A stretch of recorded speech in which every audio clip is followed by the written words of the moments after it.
Food girl na yan. Food girl na. Halika na. JR! Richie! Labas na kayo dyan! Malilate kayo! Yung ID ko nasaan? ID mo, hindi ko alam. Gamit mo yan. Hanapin mo dyan. JR! Ginago mo! Alam ko! Hanap mo! Halika na. Wala ko! Ano pa? Malilipat tayo! Okay na!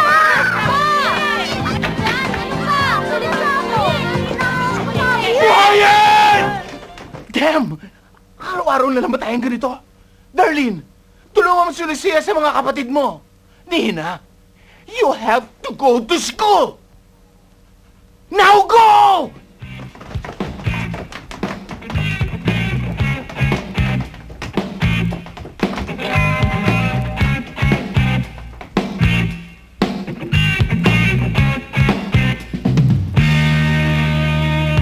Shadows play across the window.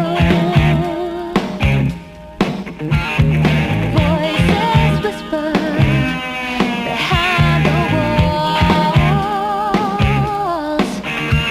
I look and listen, but I see no one.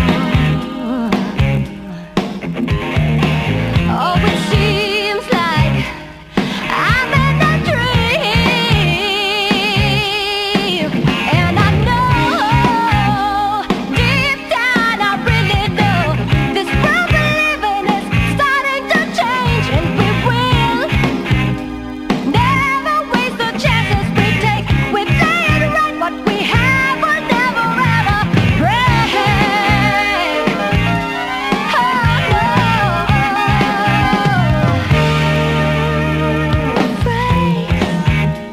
Those sweet simple words, all my days it's gonna see me through.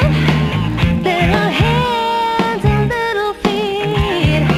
Oh no, life ain't a one-way street, and I know, deep down I really know, this world we live in is starting to change, and we will never waste the chances we take. We play it right, what we have will never ever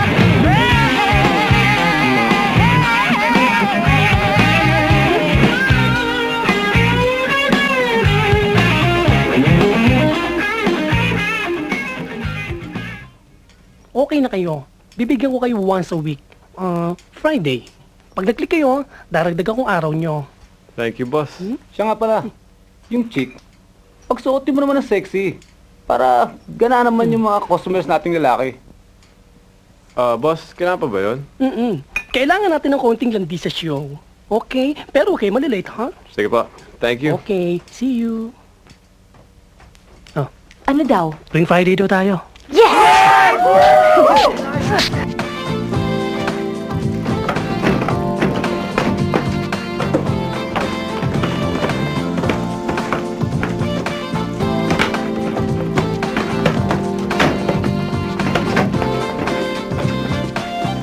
Sir, eto na ho yung coat nyo.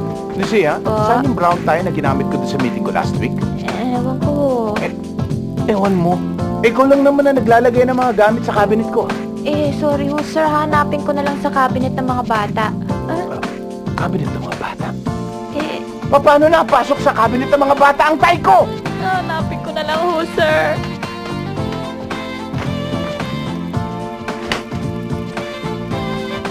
Sir, ito na ho yung iba pang mga Oh. necktie.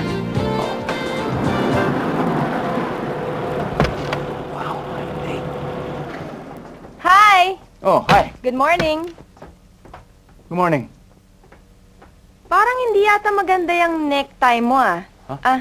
Ito yung pinabibili ni Darlene na libro. Okay na to. Hindi siya maganda eh. I'm running late. Hindi, sandali lang to. It will only take a few minutes anyway. Okay. Kasi, dapat, kinagabihan pa lang, inaayos mo na yung mga gamit mo para sa umaga, hindi ka natataranta. I was so used to Lisa. Hindi naman ako nag-aayos nito dati.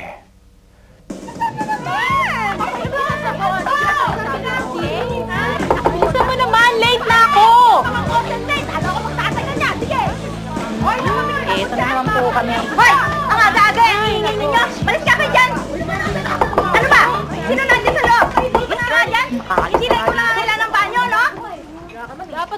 Nagdadagdag na kayong banyo eh, di ba? Ano? Naghahanap ka pa ng banyo? Ang baba-baba na nga ng upa ninyo dito eh. Puro pa kayo mga reklamador. Ha? Tingnan natin kung makakita naman kayo maupahan ng kagaya nito sa akin. Kung gusto nyo, maghanap kayo ng ibang maupahan. Pambihira naman ho kayo. Ang aga-aga, high blood kayo. Isa ka pa! Hindi ka pa nakakabayad sa upo mo dito. Sa Biyernes po talaga ako makakabayad eh.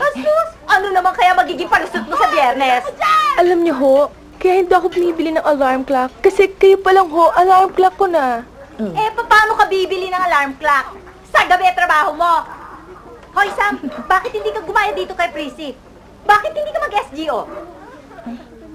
GRO ho. Tsaka, pagkanta ho talaga sa bandang hilig ko eh. Naku, may pahilig-hilig ka pa? Wala ka namang salapi? Alam mo, dadnahin mo na lang yan. Manhid na ako dyan eh. Napakasuplada. Akala mo ko sinong beauty. Tsaka naman. Hoy, narinig kita! Hay nako, alam mo, Sam, may point naman yan si Barubs eh. Ayaw mo ba talaga mag-share, oh? Alam mo, Chrissy, hindi ko yata talaga kayang trabaho mo eh. Eh bakit hindi mo makakaya? Eh wala kang kahirap-hirap eh. Biruin mo, chika ka lang ng chika sa customer. Tatong na kaagad. Malay mo naman, balang araw ma-discover ako. Day, wala kang kinabukasan dyan.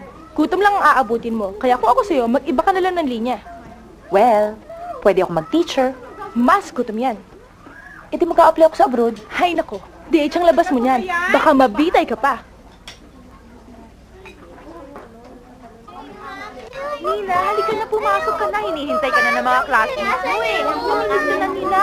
Nandun na sila, naglalaro, nag-drawing. Gusto mo rin yung ganon? Nina, come on. What's the problem ba? What do you want? You want me to give you a prize? Ha, Nina? Nina, halika na. Nina? Nina? Just a mom. Nina? It's been 1 year and 7 months. What do you think is best for her? Well, obviously, Nina hasn't recovered from the loss of her mother. Habang pinipilit natin siyang pumasok sa school, lalo lang siya nato-traumatize. Pinatitigil niyo siya sa pag-aaral niya? Only temporarily. There are considerations to make, like Nina's classmates. Madalas pag nagwawala siya, distracted na ang lahat ng bata. You expect a 6-year-old to deal with her own problems? No. What's next? Take her to a psychiatrist? Mr. Zulueta, kailangan natin maging open-minded sa bagay na to. Now, we do have a number of students who have behavioral problems, and they choose to see psychiatrists. Pero sa kaso ni Nina, hindi pa kailangan. Ano ang kailangan? We can engage her in creative expressions like art, drawing, painting, or even music. Music?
Akala ko ba isang buwan ang tryouts namin?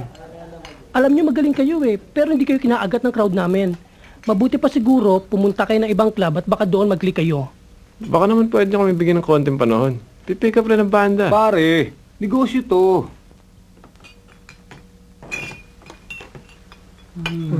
Tara na. Tara, uwi. May pangarap sa aking puso.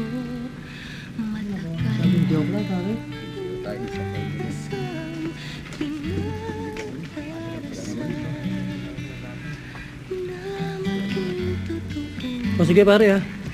Tawagan mo na lang ako kung anong balita. Tawagan na lang tayo. O, sige.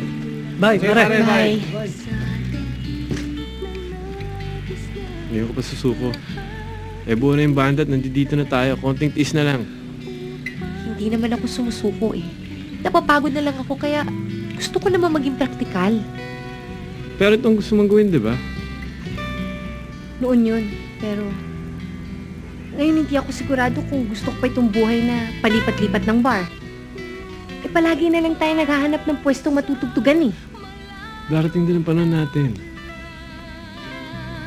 Nauubos ng panahon ko eh. Mabuti pa ihatid na lang kita.